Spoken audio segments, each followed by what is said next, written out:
Salutations bien-aimés, nous allons partager la parole de Dieu. Je rends grâce au Père Céleste, lui qui vit inexplicablement hors de toute réalité. À lui, je lui laisse toute la gloire. Ce monde où nous vivons, toi et moi, certes, c'est un monde qui est créé par Dieu, mais il faut le savoir, c'est un monde qui est soumis par la présence du diable, du malin. La solution, c'était Jésus, Yahushua, pour justement, au travers de sa vie, tirer, sauver cet homme qui était soumis dans le système de ce monde.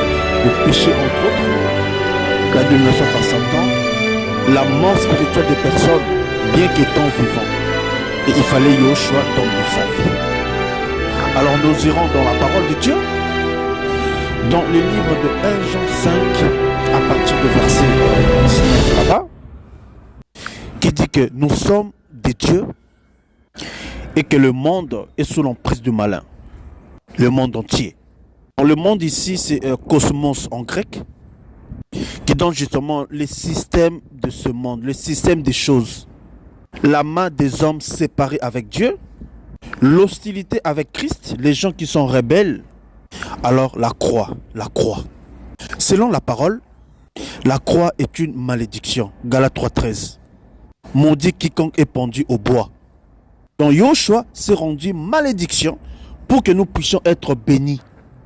Donc la vraie bénédiction, c'est Yahushua, c'est le Christ. Ce n'est pas autre chose, ce n'est pas le matériel, ce n'est pas la richesse. La vraie richesse, c'est Jésus-Christ. Selon la parole, Ephésiens 1, béni soit le Seigneur Yahushua, qui nous a bénis de toutes sortes de bénédictions dans le Christ. C'est écrit, gloire au Seigneur. Alors la mort de Yahushua, Jésus-Christ est mort dès la fondation du monde. Le Christ était déjà mort. Donc l'agneau était déjà mort dès la fondation du monde. Donc le Christ n'est pas mort tout simplement comme cela. Mais avant, il était déjà mort. Apocalypse 13, 8, qui nous dit que l'agneau de Dieu a été immolé avant la fondation du monde. Apocalypse, donc le mot qui donne apocalypsis, donc l'action de dévoiler, donc les dévoilements, donc en grec, apocalypsis. Et il nous dit justement que voilà, Yahushua a versé déjà de son sang. Waouh! Le sang versé de Yahushua. Voyez-vous le sang de Christ? Chacun de ces gréements de sang nous donnait justement la guérison. Aussi bien spirituelle, physique, morale. Et Ésaïe 53 justement nous en parle. Il était habitué à la souffrance, Yahushua. Rejeté de tous, et aucun regard n'était attiré vers lui. Et le châtiment qui nous donne la paix était tombé sur lui. Gloire au Seigneur. À la prochaine. Elohim a-t-il séparé la lumière d'avec les ténèbres?